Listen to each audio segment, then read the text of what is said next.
very special guest for you tonight. Hello, we've been expecting you. This is not a test. Your government and corporate overlords have implemented new measures for your own health and safety. We are just following orders. Everything is going to be fine.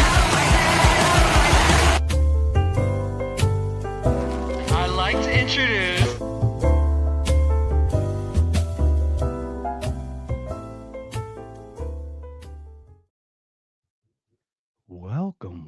Welcome everyone to another If by Whiskey. Brent Freeman. First of all, let me introduce you, sir. Somehow we crossed paths. It's kismet. It's fate. It's beautiful, man. It's like a weird man crush. Sir, please tell us a little bit about yourself, and we're gonna go right into it because it's gonna be a banger, my friend. Yeah. Thanks, man. Name's Brent Freeman. Go by B Gets Better on X. That's where I spend most of my time. Also have a podcast, Aiming at Podcast, which you have been the most recent guest on. So thank you for that. Also, my day job, I'm in big tech. So I work at one of the major tech companies. I've been in tech for like 32 years now. So that's pretty much me in a nutshell. Love it, man. Well, welcome. So we're going to actually really get to know you in a couple of weeks because you're going to come on If by Whiskey. We're going to do like a deep dive about your like origin story and all that. But today, let's just go right into it because this is your issue. So today, let's set it up, sir. Would you want to share the gentleman from Tennessee? Let's share him, and I'll pull up the screen for you.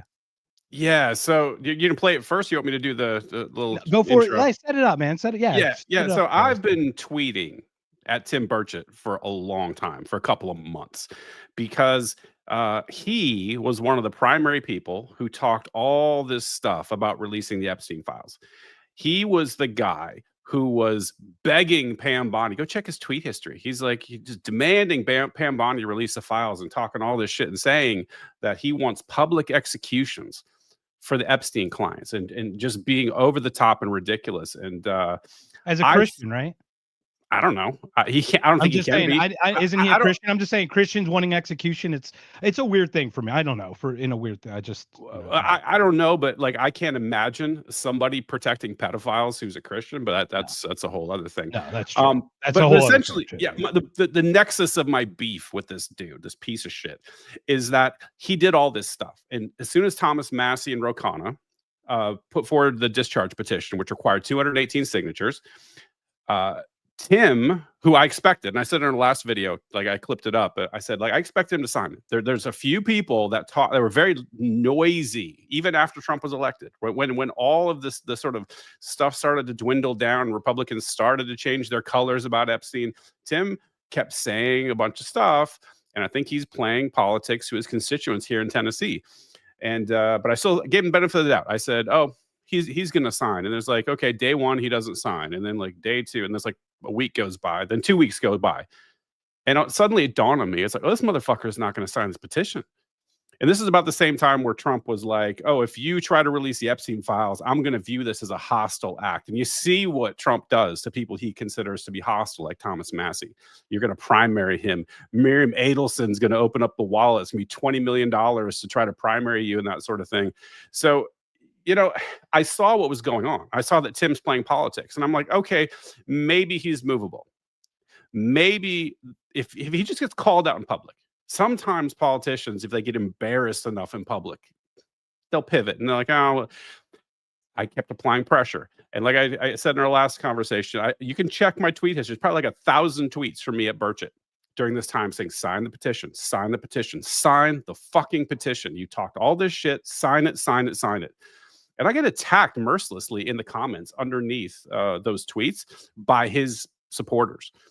They're like, we like pedophiles now, essentially. Like, oh, it's a Democrat hoax, or like whatever the There are Burchettians? Like there's literal like a Burchett yes, army? It's like Branch Covidians, but they're Burchettians.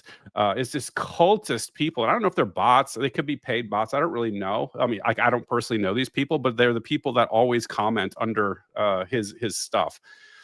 And I just got, over time, I get angrier and angrier because he's a petty piece of shit, right? So Tim is somebody that if you say something just mildly, like you take a shot at him, like a political shot, and it'll be like some just random dude that's got like 45 followers on Twitter. He'll quote tweet that person and to invite his followers to attack, right?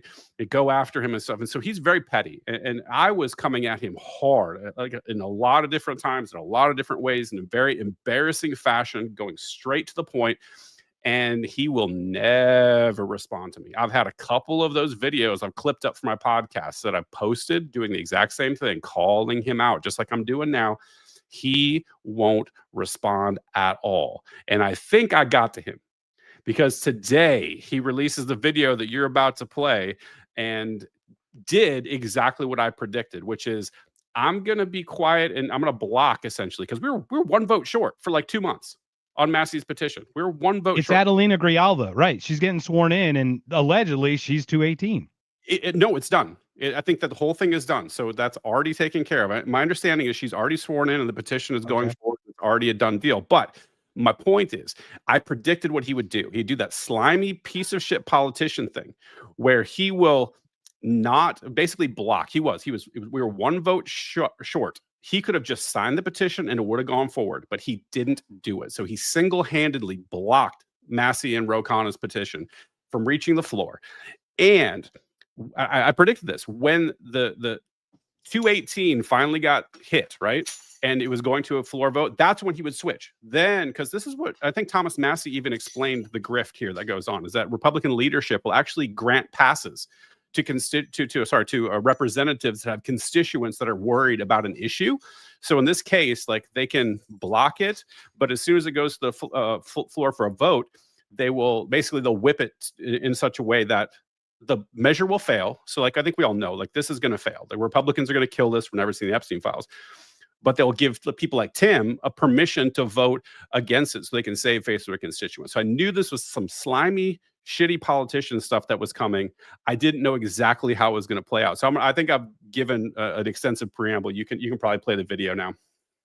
No, it's beautiful. Well, what's beautiful is before this one even happened, I'm going to introduce the world to Katie Miller, right? I was talking about her and Elle Reeve and all this stuff. And one of the things about this podcast is like, where I see the education that I like to try to, instead of be like, you're wrong with your principle and I'm right with my ideology.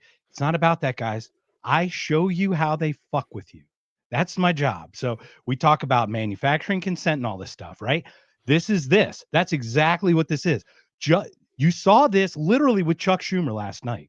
He didn't vote to put the stuff through. Who were the Democrats who crossed the aisle? People getting elected in 2028 in 4 years, right? Or 3 years, at minimum 3 years, or 2030, and people who were retiring. That's it. That's the only people that cross over. So Schumer, to your point, can say, I didn't vote for that, but he clearly orchestrated its movement. Just like this Burchett it's all theater, guys. Plato's Cave, the allegory of the cave, this is all real. They are playing with you. So you have to, it is 2 steps. You have to look past just the first 2 or 3 steps. Not that that's always true, but you have to at least look. You have to lift look behind the curtain and stuff. So with that, I will play this and I will let you go off, sir. So thank you so much for getting this set up for us.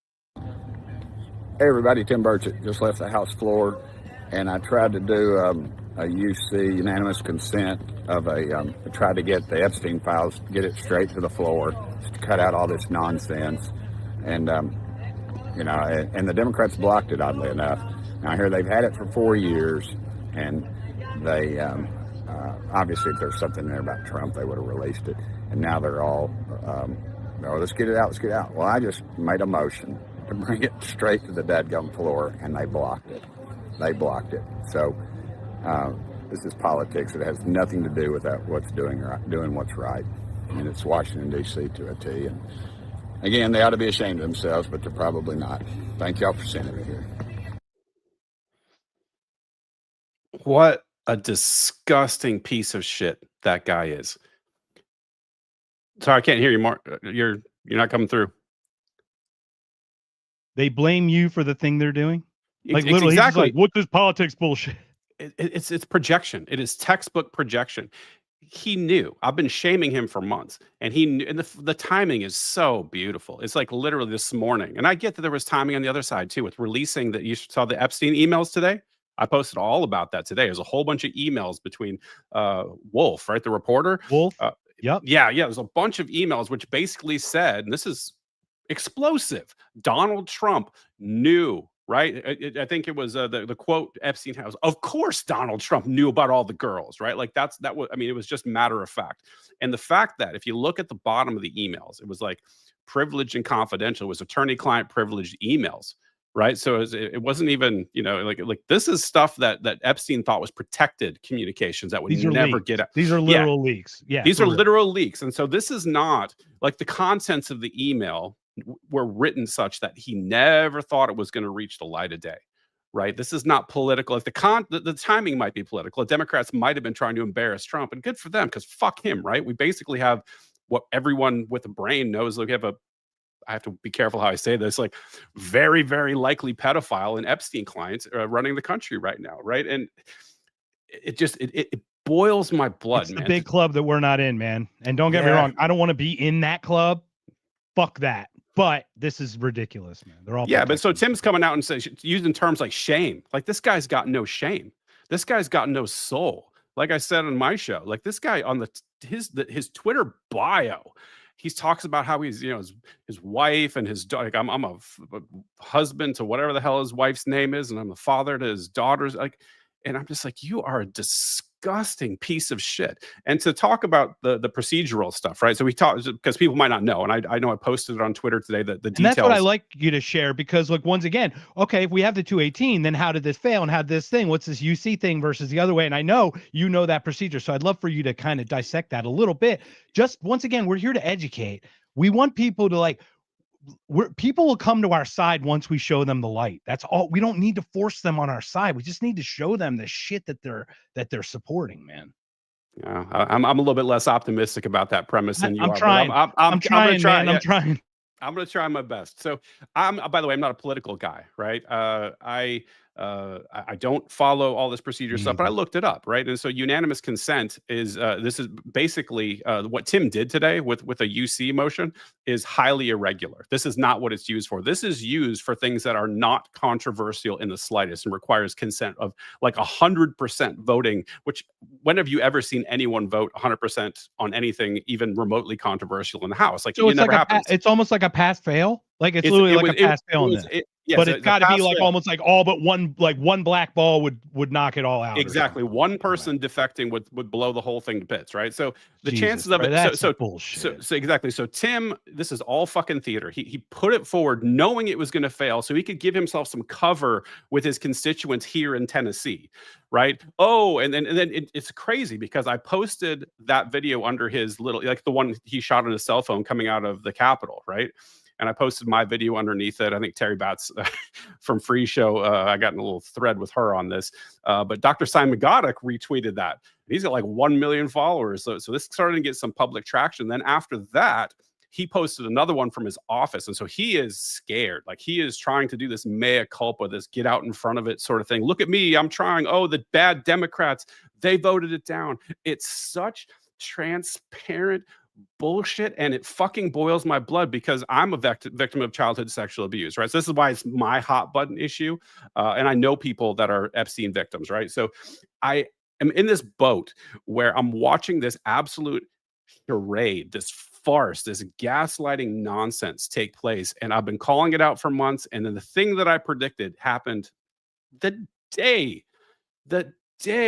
that we got 218 on that discharge petition, man. Like, I could not be hotter about it. And the reason I'm focusing on Burchett, I'm not sure if I mentioned this other than being in Tennessee, but he is the guy that's on Tucker. He's the guy that's elevated on all of these shows. And he's the guy that still has some respect, I think, in the Republican Party as being a conservative. And I'm looking at him in Tennessee. It's like, bitch, you voted for the big, beautiful bill. You voted for the most irresponsible piece of fiscal legislation that doomed our economy and destroyed the dollar and basically cut the last little lifeline we had, a little bit of hope that anyone had that this thing had a chance to recover. And you're the guy that's going to be on Tucker. You're going to be the conservative. You're going to be the hope for the Republic. Fuck you, Tim. Hi, Terry. Seriously, fuck you, Tim. Like, I'm so tired of frauds. And I know that politicians, like we have this low bar for politicians. They're basically subhuman. To be a politician, to get elected, and there's some like real minor exceptions, right? Thomas Massey, I'm looking at you. Very minor exceptions. They come along once in a while. Literally everyone else is borderline subhuman. And so I just want to make sure, with whatever little tiny voice that I've got in this world, that Tim Burchett doesn't maintain a reputation of being some whatever conservative or gives a shit about women or gives a shit about child rape. Tim, you covered up child rape. There's thousands of Epstein victims. There's been over $1.1 billion worth of funds that were trafficked through JP Morgan Chase and Deutsche Bank. These are accounts that Jeffrey Epstein had, that the U.S. Virgin Islands sued over child sex trafficking. And the victims, the Epstein victims, got $500 million with a B. There are real victims. There are real children. Look at the pictures of Virginia Giuffre. Do you see the picture of her in the nightclub with Naomi Campbell? She was a baby, dude. I have 3 daughters. Fuck, gets me emotional. How could it not get anyone? I have no children, man, and this fucking infuriates me, man. It fucking infuriates me. And Tim Burchett ran cover for these pieces of shit. He ran cover. He used his elected office in Tennessee to run cover for pedophiles. He should be voted the fuck out. I'm not even a politician, but Tennessee, vote his ass out. Don't primary Massey, primary Burchett. What a piece of shit. And meanwhile, what? Adelson gives $20 million right against Massey, and you're like, yeah, of course, got to get rid of the one good one, right? While Lindsay, fucking Mr. Ladybug, is getting, that's you know, he's getting thing, Trump man. support. You're like, dude, it's. This whole thing's just ridiculous. So look, what got this going is that there was a tweet. I'm sure you were already on it, but I shared it from Terry. Now, Terry, I don't want to call you out, but I understand this is the theater we're talking about. And it's not, you don't have to believe it, but this is what we think it is, right? You and I think there is a deeper theater here. It is not the Democrats who held this up. They're all holding it up, and they're all playing every which trick just to make sure it just misses each mark from different angles, so they can all like not take accountability for it not going through. Right? Is that your assessment, Brent, on that? 100%. And this is where I get a little upset at people that I would consider on my side or our side. I don't like sides and teams, but you know, the people that I talk to on a regular basis, people that they're like more libertarian leaning type of people that will say things like, we have a uniparty. And, you know, it's just one party, you got 2 wings, and it's all pro wrestling. You got the good guys and you got the heels. Pick your team. But behind the scenes, there's actually somebody controlling the game, right? So there's people that will say things like that, will acknowledge things like that, understand things like that in some context. But with respect to Epstein, they get their hopes up. They think that this is a straight game that's being played, that the Republicans are the good guys, and then there's the... Oh, yes, Terry. Tim Burchett is a complete piece of shit. I'll say it again. So anyway, the people get sucked into this theater, and they think that it's really Democrats versus Republicans. But what I think is happening is the people that run everything are maneuvering this to make it look like, oh, it's actually politics. And now the Democrats are actually for the release. I guarantee you, the Democrats are not fucking for this release. Nobody in DC wants the Epstein files to come out because they are all compromised. Bill Clinton is on the list. And it's what it is. They're culpable because they all at minimum know. At 100%. Minimum know.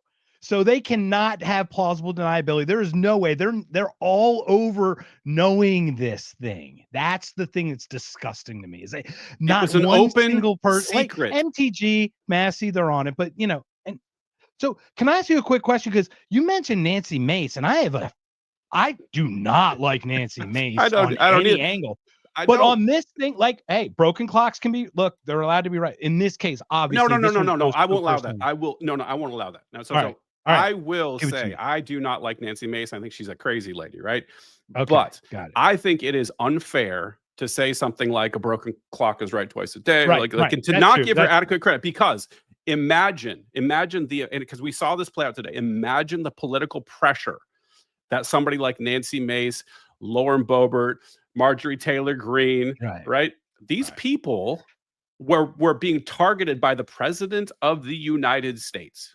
And there's consequences for that. I think we all know when you play the politics game in DC, there are real world consequences to defecting from the Trump team, right? So I want to give Nancy Mace credit in this instance, right? Because it was a brave act to defy the president and to say, I want the files released, and put your name on paper.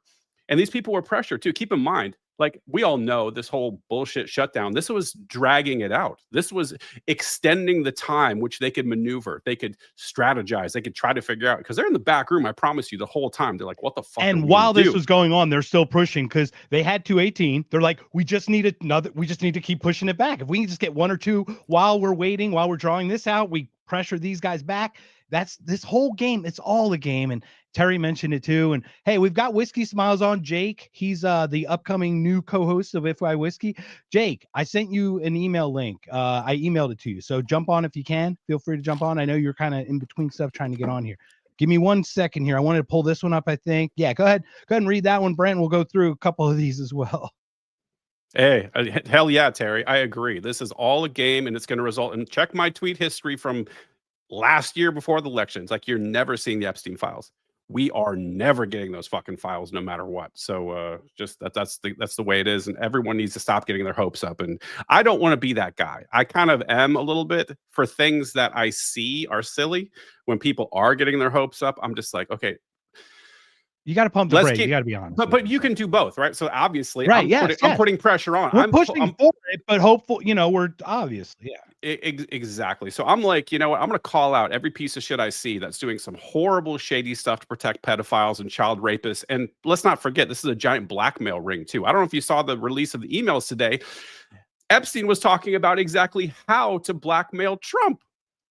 This is all a giant blackmail operation of our political leaders at the highest levels. These are the people that run the country, that dictate every decision that we make in our lives. And it's being controlled by a compromise operation. And we're all sitting here like, well, this is fine. So, I mean, like I said, two things can be true at the same time. You can say, I'm going to hold every motherfucker I see accountable, at least with my words, with my speech. I'm not going to let you off the hook.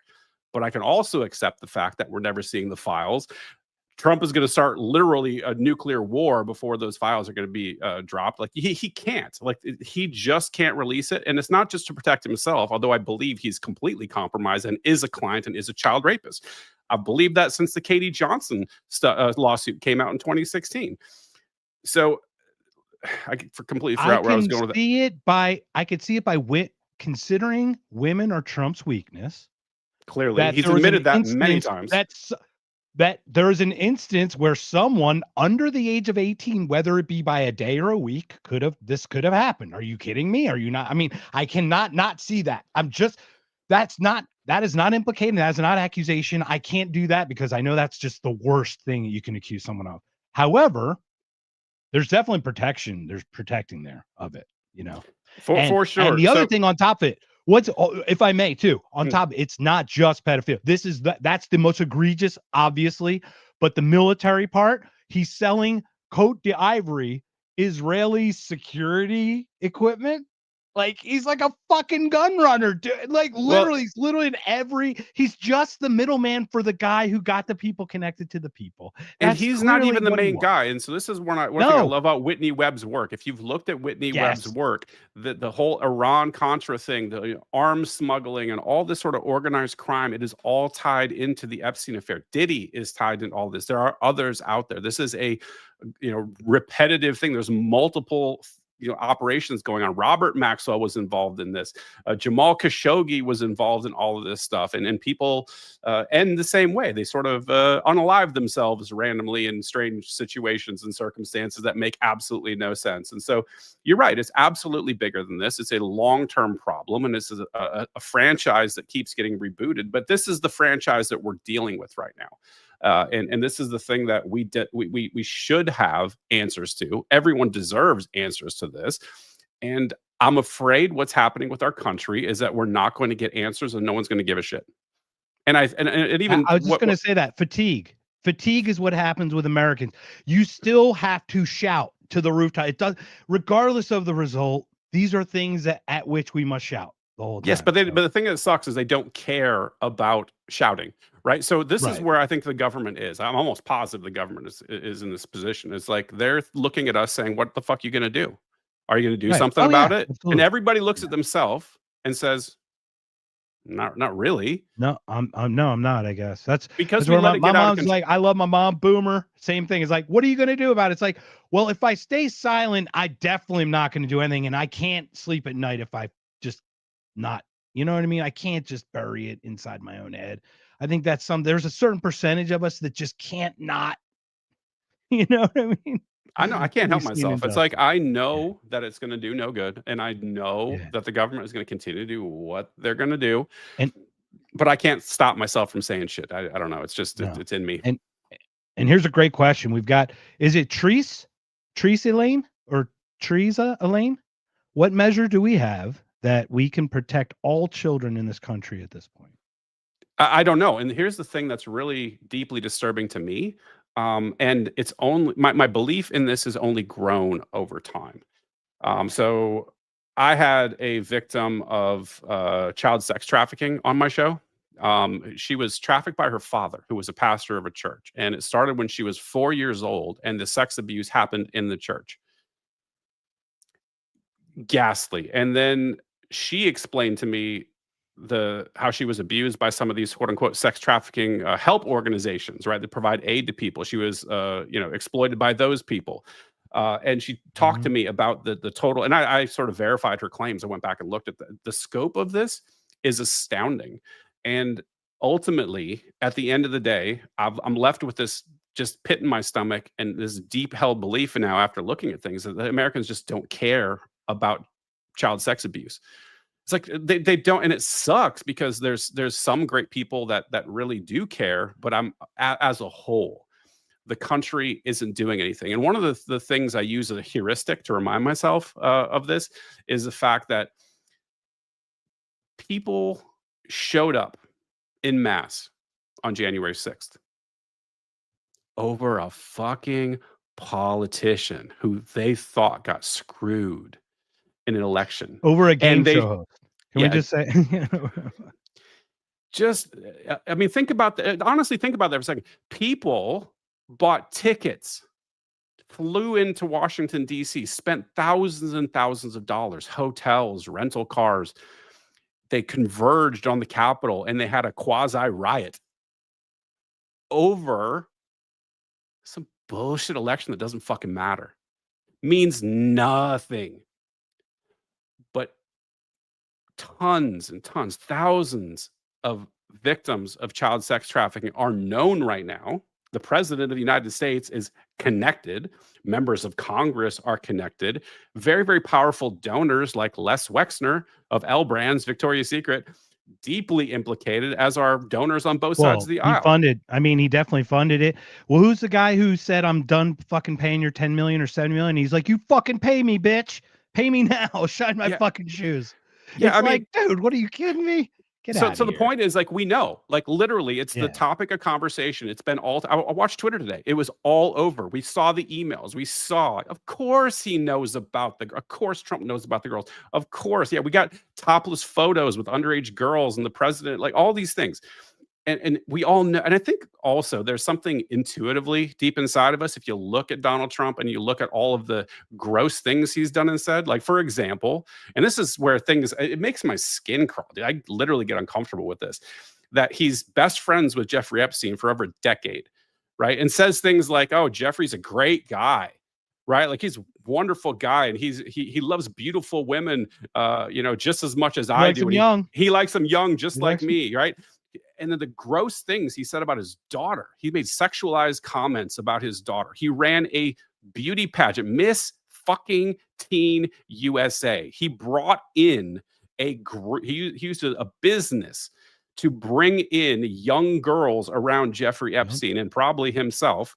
He brags on Howard Stern about walking in on them naked, children naked in the dressing room, and he brags. He says, "I can do that because I own the pageant and I'm inspecting." LOL. Wink, wink. Yep. And then there's It that reminds me of birthday that book. Brooke Shields magazine cover where she's like the sexy virgin ready to, and she's 14, dude. Yeah, dude. She's 14, man. What the fuck is wrong with you? It's I'm sorry, disgusting. it just fucking sets me off. So if I may, let me share it from Terry. Terry, thank you so much for sharing your thoughts here. Oh my goodness, Brent, Thank we you, have to Terry. talk. 5 stories. Stopped. We had arrested 3 separate child sex abuse, Oh. trafficking. Terry, let's do this. Brent, I've been wanting to get a podcast with her. Let's get a little panel together to talk about this. So the 3 of us at least will do it. Maybe we get a 4th and we'll just do something with that. So thank you, Terry, for sharing that. And any thoughts on that as well? Yeah, I'm totally down with doing that. But I didn't want to lose my train of thought because I was still moving on from all of the dots around Donald Trump. And so we had the beauty pageants and bragging about walking in on naked girls to the birthday. A lot of smoke. A lot of fucking smoke. The birthday book. This one bothers me. The first it gets reported in the Wall Street Journal that this letter from him is in the book, and he denies it. He sues, the head of Wall Street. I forget the guy, the Fox News guy. What the hell's his name? It doesn't matter. Rupert Murdoch. That's who it is. So he sues Rupert Murdoch for $1 billion or some bullshit. And then it comes to find out the House Oversight Committee subpoenas the Epstein estate and says, "Hey, we hear there's a book. If you have it, you need to deliver it to us under subpoena." And they do. Lo and behold, it's a leather-bound fucking book from Jeffrey Epstein's 50th birthday party that's compiled with not just Donald Trump, but there's a whole bunch. Bill Clinton, for example, another reason the Epstein files aren't coming out. And that letter, if you read it, it's disgusting. And this is what I saw in the book, is that everybody in that book tacitly acknowledged that Epstein was a child molester and a pervert. And I think there was Bill Clinton referenced your childlike wonder, right? And there's all this nudge, nudge, wink, wink. And in Donald Trump's one, like he has this narrative where it's like, something about, there's something better than having all the things in the world. And I think you know what it is. You're wink, an enigma. Wink. It's good. No. He said enigmas never age. So right. It was a reference Enigmas never age. And the drawing was that of a young girl with small breasts. It wasn't like, think about Donald Trump. And the signature, right. They were like little bumps, right. Yep. Yeah. So little bumps, like tiny breasts of a young girl. And then there was this stuff saying like, Jeffrey, you and I have something in common. And Jeffrey's like, yes, I know what it is too. And I was reminded of it the last time I saw you. There's this coded language through the whole thing. That fucking book is real. And because that book is real, what Donald Trump wrote was real. And that writing was an admission of guilt. The dude is a child rapist, in my opinion, allegedly. So what are we going to do? My point is we're not going to do anything. Nobody's going to do anything. What you might find cute, Brent, is I got a strike for having Jack Danger call the Sandy Hook stuff a hoax for YouTube. I got you fucking get me a strike for this bullshit. Now, bullshit is obviously real bullshit, but you understand what I'm saying. Like, I totally do. That's why I said allegedly. We can't even.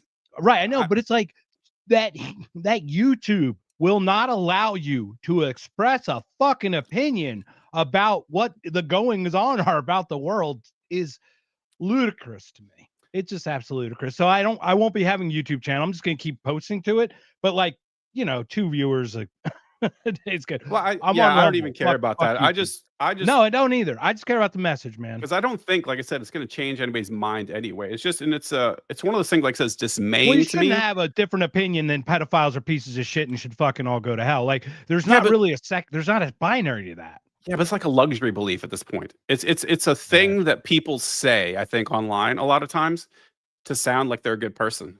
Like, oh, I stand with the victims. Like, really, how are you standing with them? You're going to vote for these people next election.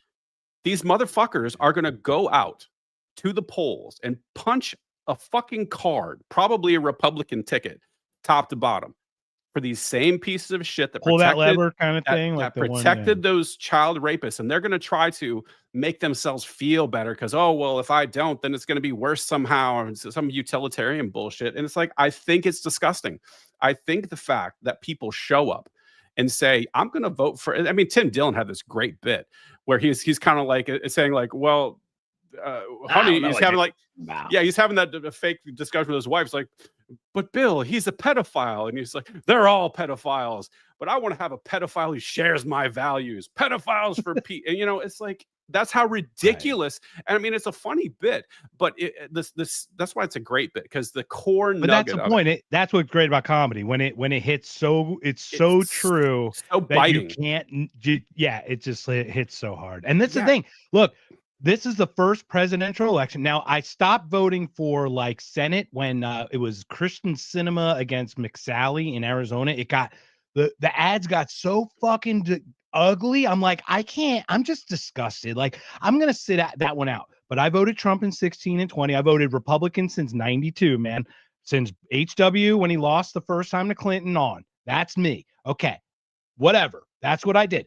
This was the first time I voted no to. I'm like, humans are fallible. I'm just done. Humans are not going to be our answer. We as a community might be figured out, but it's not going to work from fallible humans talking down to us who don't know our problems, who aren't incentivized to help us, who are only incentivized to hurt us at all angles. And that's the part that makes me even more dismayed than the pedophilia maybe, is that I talk to these people online and they're generally at least mid-band of the IQ bell curve, right? Relatively smart people can figure out things, and they still expect.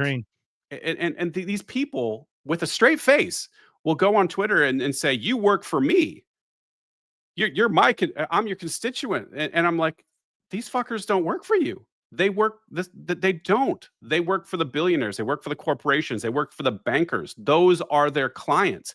You are there to be toyed along, to just like a cat with a laser pointer. Look over here, and then to have these two teams, right? Oh, is this tribe over here and this tribe over here, and which one are you? So we're fighting with each other all the time over this theater that's going on. Meanwhile, we're getting robbed in the back room, and nobody's paying attention because we're too busy fighting with each other. And it's the fact that people don't see that, or will acknowledge it in certain contexts, and then other contexts be like have complete amnesia about that, and then expect the representative is there to work for them and to pass bills that help them. Meanwhile, we've put, I don't even know this, in the last 58 days, we put on more than $1 trillion in new debt. We've added that in less than 2 months.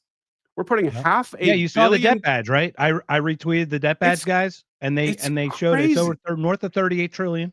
And everybody is like, well, if I vote harder next time, it's like Charlie Brown in the football. And I'm like, guys, there's no voting your way out. I believe there's no defensive voting. Like whatever you vote, like you're not really going to change anything. And that's why I'm focused, like in my life, on like I'm securing my family, securing myself, like getting the fuck out of Dodge, making sure I've got the ability to, the off-grid property with utilities and all that stuff, just to be like, look, I'll take care of myself. I highly suggest you all do the same and try to take care of yourself and your family, because the politicians aren't going to help you. The government's not going to help you. Your friends and neighbors probably aren't going to help you, because when stuff goes Walking Dead type of shit hits the fan scenario, like society gets fucking weird. And I think we're pretty close. We cannot continue on this trajectory. The dollar's dead. If you paid attention to the metals markets, the bond markets, it's done. Like we're getting to the end of the game, and really bad shit's going to happen. Yeah, 100%. I'm going to pull up a couple Terry's things here. Yep, can't say that. California passed a law about 14-year-olds. They also passed California AB 1955. Amy Bond of PERK, P-E-R-K, Parents Against for the Educational Rights of Kids, I think, or something like that. I forget. They're in California. Governor Newsom signing a bill that not only like they're forbidden to tell their parents if they want to go through transition. Like this is ridiculous. Like it's like beyond like why? How did you allow government to be your babysitter? It's supposed to be our child, not our fucking parent, people. It's supposed to be, we're supposed to teach it how to be. It's not supposed to be ruling us. So that's it. And then obviously this is a fun one for you. Put on your notifications. I do have. Oh, I don't have my notifications on for you yet, Terry. But I see your Anyway. stuff come across my feed all the time, so I will do that. And Thanks Jake, for the takeaway. Jake, if you got the link, I did email you, man. I know you're in the chat there, so welcome. Now, he did mention the UFOs. Now, that doesn't give him grace if he exposed UFOs, because a lot of people are on the UFO thing. I have a question about that. Is he? Do you think he's genuine about that, or do you think he's also like on this weird, like he's picked issues that he knows can't ever get answered, that he can always flirt with to kind of keep in the news or keep attention? I don't know, but I am suspicious of anybody in the UAP community, anyone in government that's tied to the Jeremy Corbells of the world, and anyone who's in that apparatus that seems to be doing the disclosure stuff. I'm instantly like, this is a fucking psyop. And so I assume that Tim is part of that psyop. I'm not saying that UAPs or whatever are not real. It's probably advanced tech. There's probably some shit that they're hiding, and it feels like it's another piece of the charade. And so the fact that he is so tightly aligned with that UAP stuff, but knowing that he's a piece of shit and has no soul and is an absolute monster, I would assume that in this case he's probably the same way. Yeah, I've got inside baseball about Lou Elizondo. I've heard things as well. Yeah, maybe we'll talk. Let's talk. You and I will talk offline, because I got a couple people that know people that know people. Right? By the way, this is not my space. I will caveat. No, not at all. This is not my space. This isn't, and we're just talking, man. And obviously, look, I was on your show. I shared with you what I experienced, and look, you don't see me going to that. We're clearly having a lucid conversation about the goings on in the theater. So far, see how this progresses. Woo! All right. So, all right. I'm going to share these two clips, if I may, really quickly, because so L. Reeve had Candace on literally the first interview after Charlie, but it was like a month after. Allegedly this was Candace first. This is just a little clip I'm going to play, but this plays into the Epstein thing. Even Candace mentions it. I want you to listen very clearly, because I'm going to follow it with that other clip I shared with you from, remember the one 3 years I've been sitting on this thing. These two things are so tied. This is how we teach people. This is how your consent is being manufactured, everybody. You get this little cute little L. Reeve who talks to you with this mousy voice that makes you just so incensed when you hear it. Are you saying that? No, that's not what I'm saying. I'm not. This is what I'm saying. Listen to me, right? And then you got this other side. So I'm going to share these for you. Let me set this up for you. All right, here we go. All right. Where is it at? There it is. When you say you believe that Charlie Kirk was betrayed by someone close to him, what do you mean? I think that in the coming weeks, there's going to be a lot of financial reports that are coming out. And I, first and foremost, do not believe that Tyler Robinson killed Charlie Kirk. I want to be very clear on that. Whether he was involved, I think the answer is yes. I think that's obvious. And your basis for saying he didn't act alone is what? I don't know, maybe the weird Fed messages that were concocted out of thin air that had no timestamp and were written like they were speaking in 1822, among other things. Their lack of an ability to answer any basic questions about what took place. But do you have any proof that the messages were made up? Because that would be easily proven. Yeah, but they didn't put timestamps on them, and Discord came out and said they didn't exist. This was supposedly text messages, not Discord messages. It's my understanding from the indictment. I actually did not read that they were text messages. The indictment calls them text messages. What would it be like the feds are like on a computer, like typing it out back and forth? That's exactly what it is. The feds made up the text messages. But you don't have anyone from like the FBI telling you that, or law enforcement? I have leaks. Okay. No. Has anyone leaked to you? And Tyler Robinson What has anyone said to you, even off the record, like, yeah, we faked these? I have very strong sources everywhere on both sides. Well, I look forward to seeing the evidence of that. Sure. Because when we keep talking about evidence, it's like, who's going to present that evidence? Like the mainstream media? Like who are you expecting to come out? Yes, that would be a hot story. No, it wouldn't be. It would be. It wouldn't be. If the FBI, like if I had a source telling me, like if I had proof that the FBI faked those messages, that would be an enormous story. Yeah, I kind of feel like we live in a post-Epstein world, and we know how stories get shut down. And Why's the whole other can of worms in it?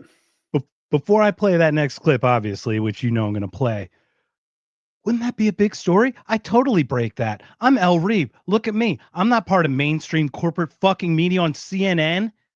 Like literally being a mouthpiece for these fucking bastards. Literally covering for these people. Are you kidding? Oh, it'd be the biggest story. I'd be leaking it. I'd be the one exposing it, right? What did they do? What did they do to Assange? What did they do to Snowden? What did they do? They tried to kill these fucking people. Pompeo wanted to assassinate him. Mm-hmm. Trump did too. Trump wanted him dead too. Yeah. Let's not forget. And I love your thoughts before I click this other one, but I'd love to hear your thoughts on that. Just that clip alone. Just that little back and forth. Well, I mean, obviously the media angle is important, but the Kirk thing ties into Epstein in a couple of interesting ways. For me, like I said, I tell everybody, and I always caveat that, sorry if I offend everybody, I'm just a bull in a china shop, as I told Terry earlier. We are an open idea platform. Man. Yeah, but I can be kind of an asshole because I'm passionate about certain things, and I see things maybe differently than people because I am, like I said, very pattern recognition-y, kind of on the spectrum a little bit. So that's my superpower. But I noticed certain things. So as soon as this is where I think I screwed up in our podcast. I was talking about the birthday book, but really what it was Elon's tweet. So the tweet that broke the fucking the internet, where he was like, here Donald Trump is actually in the Epstein files. That's why you're never going to see him, right? Like, and have a nice day, DJT. Like that thing. As soon as that happened, that's when the whole world blew up, and that's where the distractions came. It was like instantly, I think within a day or two, that was when the LA riots were happening.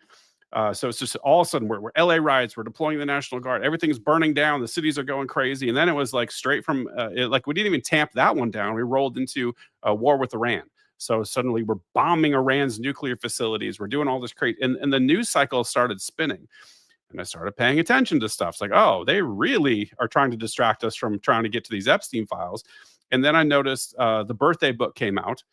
And then this is the timeline I got wrong in my show, is immediately after the birthday book, we rolled directly into Charlie Kirk. I want to say that was within a week, maybe 2 weeks tops. I don't know exactly what the dates are.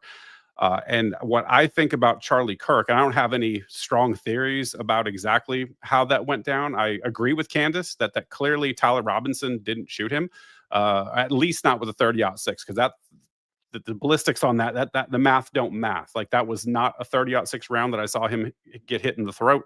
There was no exit wound, didn't blow a giant hole. I've shot a 30-06. I know what it does. Like everyone's already seen the videos on YouTube. Would have absolutely wrecked him from less than 200 yards. So that didn't happen. So and obviously, like, it's so dumb because that video, she's like, what proof do you have that he wasn't working alone? Well, how about fucking George Zinn? How about that dude that as soon as he got shot, stood up, started causing a ruckus? Down. Yeah, pulled his pants down. He started saying, I did it. I did it. Right. There were two people actually that said, allegedly. Yeah, well, no, there's that other guy that turned around to the USA chant, the weird fucking thing. There was that guy. But then also George Zinn, when he went to the hospital, apparently had said that he was paid, and he didn't know by who he was going to get paid for doing that. So obviously, and he had porn on his phone. No, not porn, child porn. Child porn on his phone, and allegedly, if I don't know if you heard this now, please. Well, I'll say allegedly but from my understanding, it was vetted. He was at the Boston Marathon and 9/11. He was not at the Boston Marathon. He wasn't not at Boston. Okay. He called in bomb threats to the Salt Lake Marathon shortly after the Boston Marathon. Oh, okay. So that's the connection that they made. So I may have misheard. Okay. But was he in the vicinity during 9/11? Was he in New York at the time? He wasn't. He was interviewed about it, like afterwards. Which was really weird. Once again, so this is a weird character. So it's not like a random dude. And remember, we saw the guy shooting Trump. He was in a BlackRock commercial. We saw the first one that shot at Trump in another BlackRock commercial. What a shot! Like these are like, it's very weird. So point being though, it's like everyone's like, oh, how do you know he didn't work alone? It's like, well, number one, George Zinn, he clearly didn't work alone. And then also it certainly wasn't a 30-06. So we know those two pieces of it anyway. So, and also what's weird to me is that, I mean, let's go back and talk about Charlie Kirk's statements, right? Saying that he thought Israel was going to kill him. I mean, that guy Harrison from InfoWars tweeted about it in like August. after the Yep, New it was Hampshire August that he or the did that, Hamptons correct. meetings with Mhm. the the Jewish donors, the We got American. cornered by Seth Dillon. Let's call him out. Seth Dillon, that motherfucking piece of shit. Josh Hammer, that useless piece of shit. Et al. Let's just do that. Et al. All those other people. Yeah, so he's worried about getting killed, right? And apparently Candace has said that she's got text messages where he's said that also shortly before they did kill him, whoever they is. And so he's clearly worried about being murdered. 48 hours before he takes a bullet to the neck, he says, "I'm abandoning the pro-Israel cause." Meanwhile, at the same time, and also I think this is underappreciated, is that Charlie Kirk was the most powerful voice of the biggest microphone affecting the youth. These are the people that are coming up. These are people that are going to be voting and help shaping U.S. foreign policy at a time when Israel has shot itself in the foot over and over again with its genocide in Gaza. People are sick of all the AIPAC bullshit. They're sick of having the government controlled by a foreign government, sending billions of dollars of aid every year. We're sick of all this shit. And this guy who's starting to platform people like Tucker, starting to platform people like Dave Smith, this is clearly, I put it this way, I don't think people appreciate the way in which somebody like Netanyahu would view that type of betrayal, to where he's like, "Yo, nope, I'm out. I'm not with the pro-Israel cause anymore. I'm out." That's a really important thing. And so I see a convergence of interests here, where Israel would benefit clearly by having him be martyred before he publicly, because he hadn't publicly come out yet. He had just platformed a couple of questionable characters, but they saw the writing on the wall. And we have the signal chat. Thank you, Candace. We saw it. It was on. I'm not afraid to go on the record that there's no way that Josh Hammer's not his handler in some way, because that guy is completely incompetent. I mean, he literally is. I mean, Shapiro's awful, but this guy, it's literally mindless. Completely. So before I lose my train of thoughts, I'm ADD as hell. So interest, right? So Israel clearly would have an interest in him being martyred. And you saw this when it was weird immediately, is like have you seen those memes where it's like absolutely nobody at all, and then like followed by the thing, like Netanyahu is instantly out there like, "We didn't kill him." Twice. Said it twice. And everyone's like, "That's Had a fucking, to say it twice. That's a fucking weird thing to say, right? Like, if you didn't do it, you just kind of be quiet and then assume everyone thinks that's ridiculous." So he comes out twice. Charlie Kirk, my good friend, who I didn't murder, by the way, who you're saying I did, but I didn't. I swear to God, I didn't. Super weird. What? Super weird. Super sus, man. And then I can't remember which reporter it was interviewing Donald Trump about they was at the White House or whatever, and asked about Charlie Kirk. I should have had you get that clip. It was the weirdest clip, where supposedly when he talks about the ballroom, and then he he didn't answer the question, and he turned I was looking at the body language, and it gave me chills. I'm like, "Motherfucker, you knew something." That was my take. I'm like, there's some. So, and also he has a benefit because it's a distraction from Epstein again, because that Charlie Kirk story became the biggest thing in the world. For weeks, nobody thought about Epstein files. It was Charlie Kirk 24/7, 365. And so there was converging interests there on behalf of Israel and Donald Trump. And it makes me very suspicious that we didn't have some sort of operation playing, especially, CIA is very adept. And by the way, Israel's expert at assassinating people, right? And so, like, all of the hallmarks of are there for an operation like this. It's the confusion, right? There's so much mass confusion. There's the guy jumping off the roof, and there's all these conspiracy theories. It's just like JFK, and I think we're seeing that. It just reeks of some sort of intelligence operation. That's the way I'm viewing it, anyway. 100%. Yeah, it's definitely not what they said. I will go as far as to say Tyler Robinson did not fire that rifle that they're claiming he did. That rifle was not on the roof, and probably that was not him even on the roof. Those three things I'm probably 80% Bayesian on right now. It's hard to say, because you look at and I went back and I looked, right? You look at those screen or the stills of the video cameras, the surveillance, like you look at the picture and it doesn't look like Tyler Robinson. Not at all. The face is longer and thinner. And there's so many really off. And clearly he doesn't have a rifle. He's got that little backpack. There's no 30-06 in there. I mean, his phone is bulging out of his tight jeans, and the 30-06 would be somehow loose. Like, there's no freaking way. Yeah, and so it's just how about the TMZ video the limping, guy who like walks by. Hold on, the guy who's running for governor against that other guy who's covering shit that up guy. is parked in the driveway of the fucking thing they walk by, and like they own like 6 of the houses on that street, and it's like just happened to be there 20 minutes before. I'm like, what? It's just there's no way. It's like too just much. It's absolutely too much. Yeah. And anybody who is just like believe the official narrative, trust Kash Patel. He's never steered us wrong before. It's like guys, this is the most ridiculous thing. And so I'm just like, that's just how I'm viewing this whole thing. It just makes a lot of sense to me. The other thing I forgot too is that with the martyrdom of Charlie Kirk. I don't know if you saw that fuck ass weird AI generated thing where it was Charlie Kirk and Donald Trump embracing. There's an Israeli flag and it says Shlomo Pearl underneath it. Did you see that? Oh yeah, yeah. No. Go find that. Look it up. I'll have to look that. I'll look that up. Most people will. You'll probably see it. And you're like, oh, I remember seeing that thing. Yeah, I probably may have seen it, but it's the weirdest thing I've ever seen in my life, and I'm instantly just like, all the dots for me connect. I could be wrong, but like I don't like to toot my own horn, but like I'm usually pretty right about this stuff. My problem is I piece it together before other people, and that gets me in trouble because I maybe get out over my skis a little bit, maybe too aggressive about it, and people are like, "Dude, you're fucking crazy." And then like I'm just like, "Wait 6 months, wait 8 months, wait 9 months, you'll come around." It's the way it usually goes. We should have. Well, I don't. If there was like an anonymous group that we could have that are people like us that do that, what are we like over our skis anonymous or something? I don't know, because I do the same thing. It's like I'll just go like, okay, you're at 1D. Here's the 2D. If 3D were to be, this is what 3D would look like. 4D would look like this. 5, and like you go down the step and you're like, and if they follow that pattern, and I always do it, I go, this is how you know whether I'm right or wrong. I will make a prediction. If it comes true, it's off the information I had off the pattern recognition. Zelensky's going to be a dictator come a few years.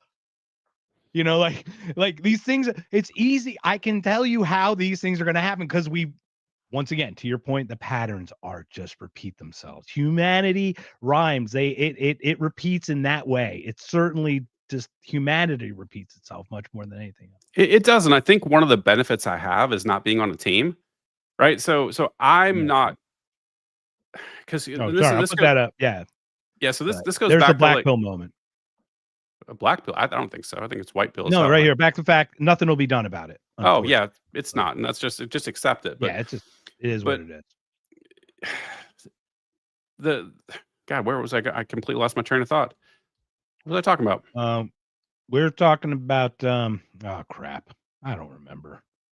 Man, I've completely lost. I know it. We're good. I'm sorry. I threw you off, man.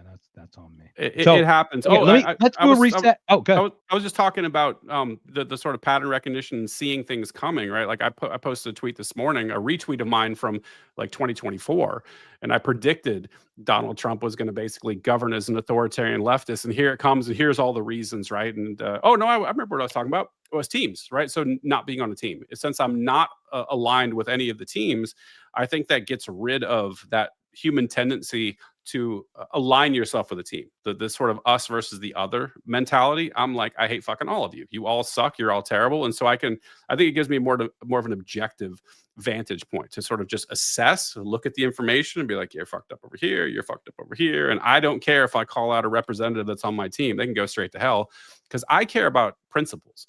I'm here for liberty. I want to protect individual rights. I don't want the government stealing from people. I don't want them putting their gun in my face and my neighbors' faces and extracting my resources and forcing me to live how they want me to live and all these sorts of things. And so I think that helps, I think, a little bit with more of a dispassionate analysis of the facts. Because to me, it doesn't feel like 5D chess. It looks like checkers. Like these are simple moves that I'm seeing on the checkerboard. It's like, yep, it's going to go here. It's going to go here. It's going to go here. And everyone's like, well, how did you figure this out? And I'm like, well, I watched Donald Trump's first term in office. He governed as an authoritarian leftist. He spent take the guns first. Yeah, he assaulted the Second Amendment, doesn't give a fuck about the First Amendment. Like, just go down the list. The guy is a piece of shit. Like, across the board, he governed that way. And then for some reason, people got suckered into this second term. It was like, oh, it's going to be different this time. He's going to bring Doge. And there was this, do you remember the campaign Ron Paul was being called. He's going to come on board and we're going to really cut government spending. And I was the dickhead that everybody hated that was sitting there saying, this is all bullshit, guys. He's not going to cut a penny. This guy does not want to cut any spending. This guy is a fucking socialist and he's going to govern as such. Mark my words. Everyone's like, Brent, you're crazy. Sit down, shut up. You don't know what you're talking about. And I'm just like, again, wait 9 months. Like, look at this. I love this. We've went from the most. Dude, I'm loving this conversation because it's literally like I'm talking to myself, like in a mirror right now. It's like, dude, you're all this shit is so obvious, man. Yep. And go ahead, keep going. It's just, but anyway, it's so refreshing to hear it, you know? Think about the drastic turn of events. So you've got Donald Trump with the most momentum we've seen from anybody in like recent history, like massive support. The libertarians decided to hitch their wagon to that piece of shit, and we're all on board. We're gonna doge this thing and all that nonsense. And you know, it was just everybody thought that remember that when he was inaugurated and people were asking these questions, even in the mainstream media, will the Democrats ever recover? Will they ever win an election again? And this dumb motherfucker, this incompetent boob, he's squandered record support and turned it into just gutter level ratings. Nobody is on Team MAGA anymore. Everybody has bailed. He's betrayed everybody. This dude wakes up in the morning, pisses in everybody's face and says, why aren't you liking what I'm giving to you right now? It is the wildest swing that I've seen in a year. And these recent elections showed that. It was blue across the country, and these midterms are going to be even more blue. Donald Trump has snatched defeat from the largest jaws of victory in human history, and he's done it in less than a year. When within that year has added $3 trillion to the debt. And by the way, if you're keeping score, from George Washington until right now, our 38 going on $39 trillion of debt that we've accumulated, do you know what percentage Donald Trump is personally responsible for? It's a huge chunk. I think 70% of the total dollars have been printed since Obama. If I'm hold on. No, I'm talking about just debt. So we're talking about the debt clock. So okay. Debt. Oh, yeah. So 38 trillion. 80, so take 38 trillion is the big pie. So what percentage of that pie has he been responsible for while he's been president? 838. So like 7%. No, it's probably like 78%. Oh, no, not 78. That's way too high. No, it's a quarter, 25%. Oh, 25%. Okay. So a quarter, and he's done that in just north of 4 years. He hasn't even finished his first year in office now. So think about that. America is celebrating its 250th anniversary coming up. And in those 250 remember, what was the year the first trillion went? Like the first $1 trillion the first trillion was under 81 something? It was under Reagan. Yeah, it was under Reagan. Right. Yeah, and this is crazy. I got to say this. This is such a great stat. So from George Washington until Barack Obama took office, we were at 4.7 trillion, I think. Hadn't even crossed 5. We're almost gonna hit half of that just this year alone. So Donald Trump by himself has added a quarter of that giant ass pie in just not even 5 years yet. That's the most crazy statistic I can think of. And it's just getting worse because as you know, as that debt pile gets bigger, it costs more and more to finance, and interest rates are going up. They're not coming down, even though the Fed is cutting funds rate. The bond market is not liking the dollar. People are going to demand a higher interest rate on their investment because they see that we're just wasting the dollar away. We're printing more and more and more. Like, we're at the end, dude. Like, we are literally at the end of this rope. This fiscal rope is going to hang us. And once again, this is the education part. Remember 2020, everybody. Donald Trump spent $6.6 trillion that year. Okay, 6.6 trillion. Not only was it the largest ever, but it opened the door for Obama to for Biden to continue and make it worse because it started with COVID. Now, here's the great thing. Freedom Fest, Thomas Massey's on stage, and he goes, "You all remember that $1,200 check y'all got? That was 5% of that bill." Yep. So think about this. Your $1,200 check was 1/20th of the total amount of that bill. So you spent $24,000 to get $1,200. Where's your 22,800? It's either printed, which devalues the dollar or whatever, clearly, right? Or it's indebted or whatever. It's done something that has completely screwed us. For what? So you can give us $1,200, and now they're talking another $2,000. You don't have any idea what you're gonna do? No, as long as his name's on the check, though. But no one thinks about that. No, what a good guy. Yeah, he's a fun, smart, witty car salesman. Congratulations. Buy a fucking car off him. I'm not interested in running a country like this. You know what else? He's got a it's like a dubious achievement.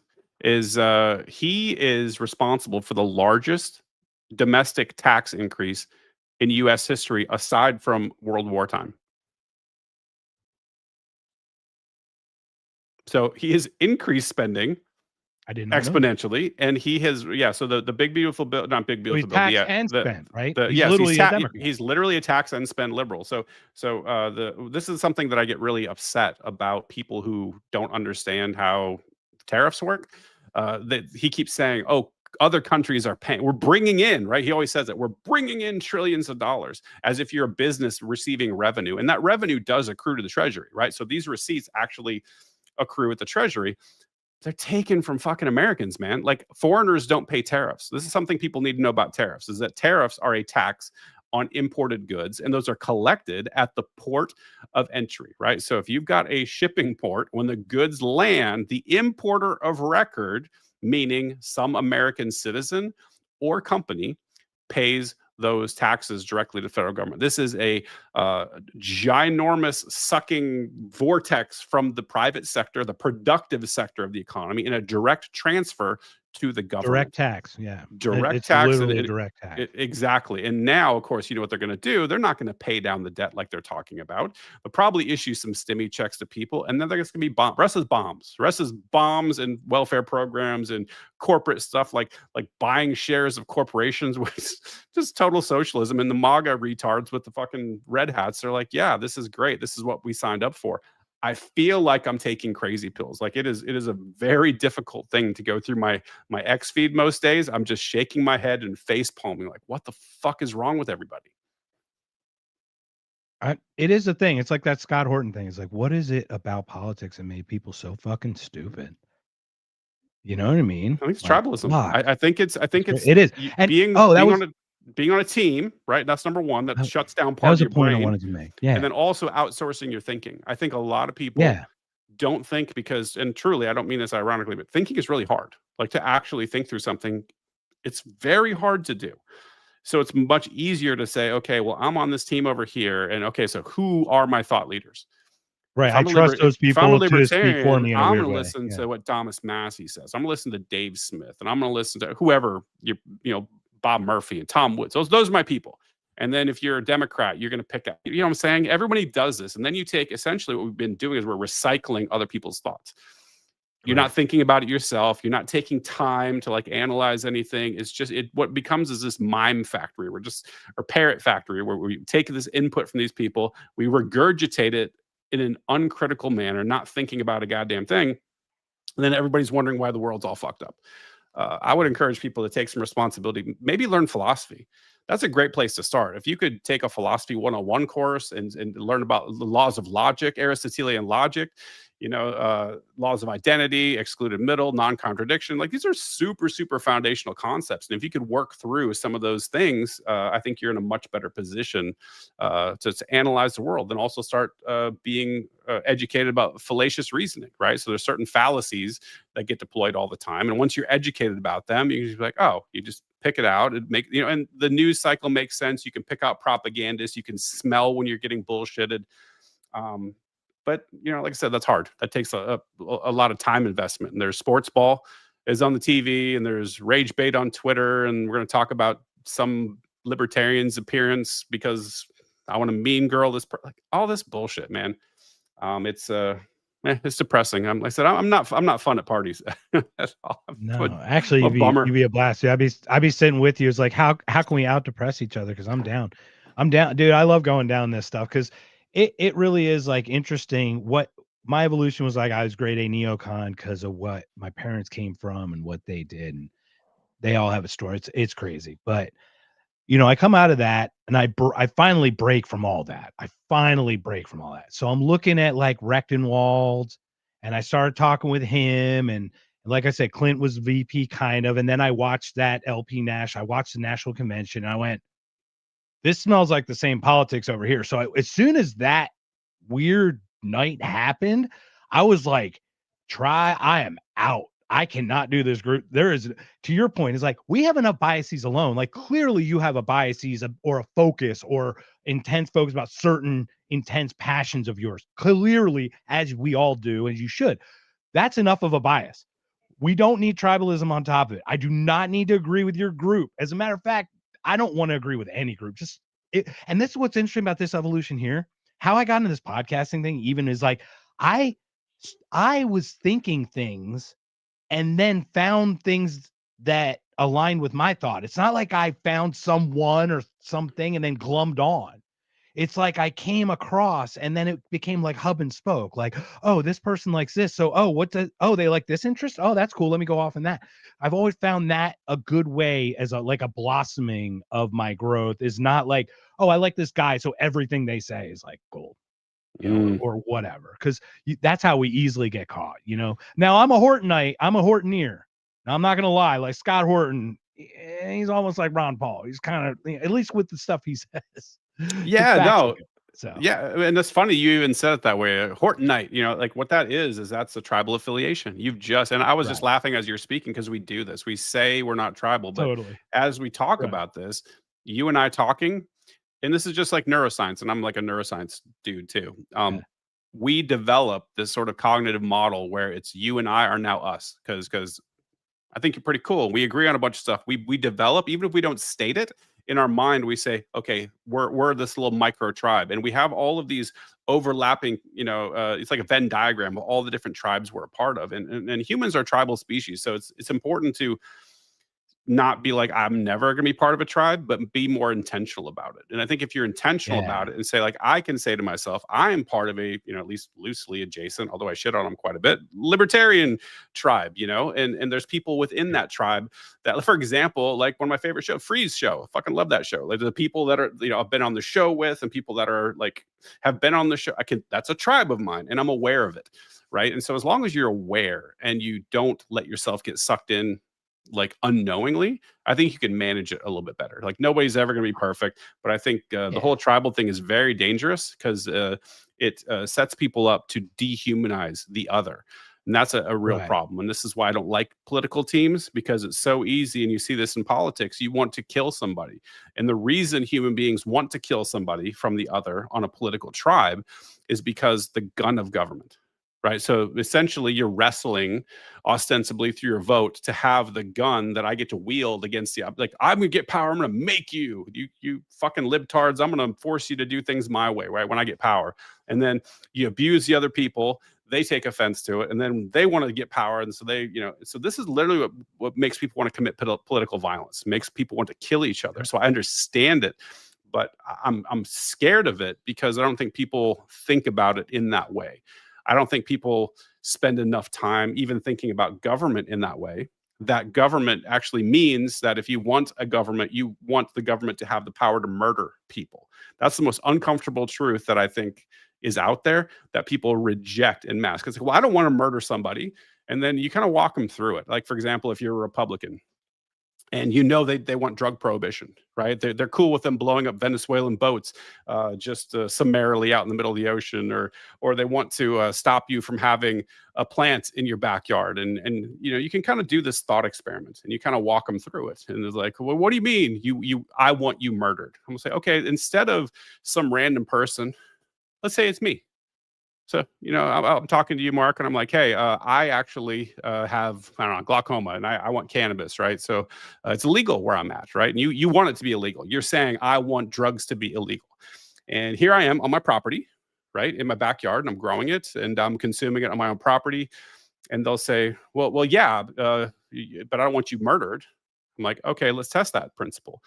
So what do you think should happen to me if the police find out that I have defied them? I have exercised my unalienable right to put whatever I want in my body, and they don't like it. And they're like, grow something. Yeah, and what's funny is they skip so many steps.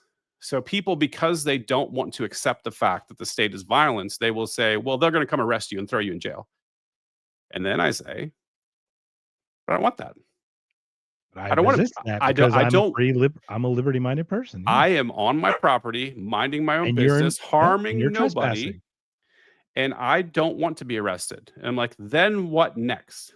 And they'll say, well, they're going to knock down your door and arrest you. I'm like, hold on, be more specific.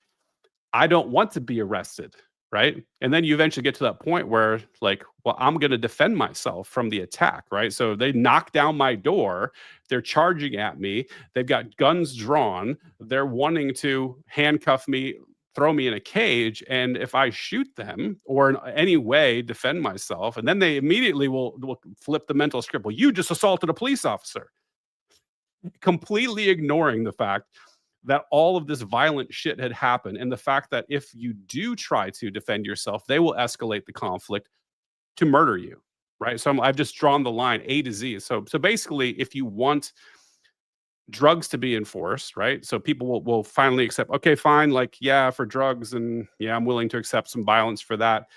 But what people don't realize is that for everything in government, if you want a border enforced, for example, or you want this regulation enforced, or you want social services or a safety net, or you want whatever you want, like public schools, whatever you want the government to perform, the same thing with the drugs is happening with taxation. That those people will eventually come to murder you if you resist, to take your money to do whatever action you want the government to do. So this is the argument that I would make is, like, if you want government, you are at least okay with people being murdered, me being murdered. If I were to a minimum of violence, minimum of of an violence, infringement, a minimum of infringement on you as a human being. Sure, because there's always a chance, right? They could use some less than lethal ammunition, yeah, they could knock they me can still knock unconscious, you out, right? But still, it doesn't matter. It's still an aggression. It's a regard. It does not matter that style. And it doesn't even matter the because they cost. will, and this is the really, really important thing I want people to grasp, is that they will, in 100% of the cases, for any violation of law, no matter how small, escalate it to that point. If I continue to try to defend, to your level, right? To your level of personal defense, they will escalate their level of force imposed upon you. 100%. Yes, yeah. So it's correlated 100%. So what I'm saying to everybody, and please don't take this the wrong way, but you are asking the government, you're asking some men with guns to commit acts of violence against me personally. If I were to, I don't follow the law all the time, because fuck you, I wasn't, I don't consent, and I wasn't asked, about any of this. So who hasn't sped before? Or anything, like, we all break the law. It's fine. We're talking about the littlest thing, right? Because everybody goes, I don't break the law. Bullshit. Everybody does. If they want you, they can find a law that you've broken, and they'll make one the fuck up, and they'll pin it on you if you don't. Now, real quick, I just a couple chats here. Teresa Lane, most people can't have an adult conversation, so neither can I. So it's fine. No, thanks for the adult. Here, pull my finger. All right, and then we got Terry. Terry, thank you, Brent, for breaking out once again. Love you, Terry. Are you smarter than a politician? Are you smarter than a great show? Everybody go watch politician? Free show. That's awesome. Terry and Free, So fucking rock Brent's that show. 1 for 1. I'm 1 for 3. I came in first and second twice. So you just went 1 for 1. You hit your home run, called your shot, and just retired. You did it the smart way. I had to go through a couple of them, but didn't hit third, so I might retire early. But great show. And once again, it's educational too, because it talks about things like this. Now, I would argue the difference with us is, like, I don't think the system's going to help us anymore. I'm sorry. I think we're past that point. I think, to your point, we have to be the change we want to see. We need to create our homestead. We need to create community. We need to get off the grid, not even get off the grid, but, like, at least decouple so they just can't switch you off. Like, they're going to, I understand it's 3.7 cents to make a penny. I get that, but they just stopped coining pennies. The next step is CBDC, everybody. 100%. Oh, right. Because, wait, I don't have pennies. Oh, wait, but you have pennies on your little app. We'll do it digitally. We'll do digital pennies. I'm like, oh, shit. And the T's and C's that I think 3 of the 4 big banks signed already is your actual American dollars can be used to transition to this if they decide to do that or something. Something really ridiculous. It scares the shit out of me. And it's like, get your dollars out in any way, but get it some kind of value. But silver 53 now. Holy Yeah, shit. dude. Gold 51.50 or 41.50. I'm sorry, 41.42, something like that. It's like, Yeah, well, and this is what I want people to sort of think. This is like a good heuristic. Is I see people saying, "Oh my gosh, look what gold's doing. Gold's going up. Silver's going up," and it's like, no, it's not. Right? Gold and silver are stable over time. Right? It takes the same number of ounces of silver to buy the same shit from the 50s as it does now. Right? So it's just the when you see gold and silver spiking, what you have to understand is that the value of these paper pieces of shit dollars are just they're falling off the cliff. You know, these things are worth nothing, and people are realizing they're worth nothing, and so that's all causing that the nominal value of those metals to inflate. right. But it's like multiple pronged here, though. It's not just that, it is an extension, but stocks should be going down then, or something else should be happening. The dollar should, there's all like everything's doing the same direction, and that's not normal. Normally, one stressor on this does has a resultant correlative dip somewhere else. This is all going in a weird. But it's only seven companies. Bubble. It's only 7 companies. Right, this bubble's gonna blow, and it's a circular thing. The top four of the top 5 American companies all do business with each other. So on paper, it looks like, oh, it's trillions of dollars, but it's circular. It's actually not generating a good goddamn thing. And yeah, then OpenAI and Oracle are the worst at this right now. They've got that circular financial arrangement. Yeah. Sam Altman already yesterday on something saying we need a bailout now. He's like calling for a bailout ahead of I don't protect the banks, but at least they waited till they fucking busted before they got their nut. You know what I mean? Like he's like, hey, I want it in writing that we're good regardless of what we invest in this thing, because it's gonna blow. Because you guys are all gonna lose your shit. Let's socialize the losses and privatize the gains to Sam fucking Altman, that piece of shit. The guy who, oh, by the way, here's an alleged rapist of his sister. I don't know if you ever heard that story. I haven't heard this one. Oh, Google, you can look this up. It's alleged. You can't find it because allegedly he got into all this so he could scrub his name out of the fucking records. Like you know how you can scrub your like data out of like, Google. Yeah, they call those in the industry, they call it a takedown request. There it is. So he is trying to get rid of all the stuff that allegedly happened between he and his sister, or that he did to his sister or something. So it's like, I don't know, man. Dude, I watched him with Tucker get really uncomfortable. Tucker did not accuse him of a murder. He asked his friend to ask a fucking question about why the meal wasn't eaten, right? It was ordered but not eaten. Yeah, that was all weird. Okay. You kill yourself after you eat the meal. I have heard that, but you don't fucking order it and go, it's too late. I'm just going to fucking, no. Once you make that decision. Chris Cornell, that last concert that he did was like this weird, like if you heard people that were like, he had this calmness about him because he knew it was over. He knew it was over. This guy, blood in 2 rooms. What's a wig? A weird wig he didn't have, coming home from a trip, hanging out with buddies. And if you know anything about it, you're in the tech world. You have any light to shine just in general about that? Because I kind of rambled into it. So if you mind, I don't, and I'm not like, tech is a very big place, and I don't have any. Yeah. I'm relatively low. You're level not connected to any of that. To be clear, No. I want to be clear. I don't. It's not to pin you in any way because this is all just talk. But it is weird. I did see that Tucker interview, and that definitely was weird. And it sort of rhymes with Epstein stuff too, because there's one of those people that was associated with Epstein, Mark, I can't remember his name, that was found to have committed suicide. He was hanging from his neck with 2 shotgun blasts in his chest, and the gun was found 25 feet from him. And the judge sealed the autopsy and blocked all the release of the information. It was ruled a murder, or sorry, it was ruled a suicide. The barn, right? Exactly. Yeah. It's like that stuff happens around these. I think when you get up to a certain level of power and wealth, the world starts getting super weird, man. I think I never want to approach anything approaching it, because it's it just seems like at that level it's so cutthroat, it's so dirty, and I want nothing to do with it. I think I've come to try to understand it, and the only thing I can think is you've conquered every single industry, you own people who have consent, and the last thing that you can destroy is purity. and children are pure.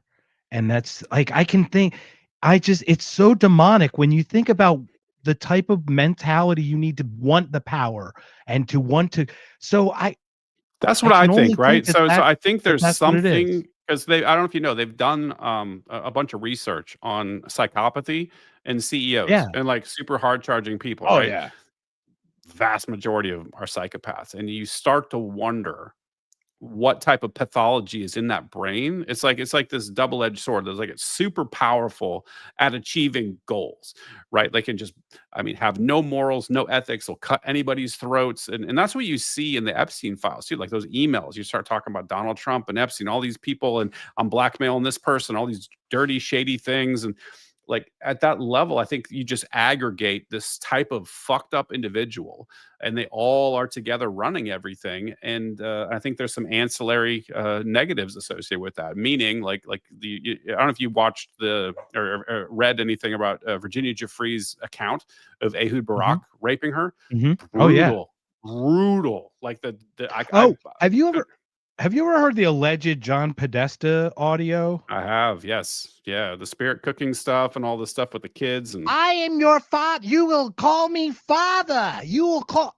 I'm like, that's weird shit, man. If, once again, alleged, but if that is real, that motherfucker needs to, something needs to happen. Well, I can tell you this much. I can tell that Podesta was a sick fuck just by the art. Oh, yeah. That stuff was depraved. Oh, yeah. Oh, I get it. And I know creepy. Like, I'm not devoid of internal stuff, but like the one thing that I've always consent.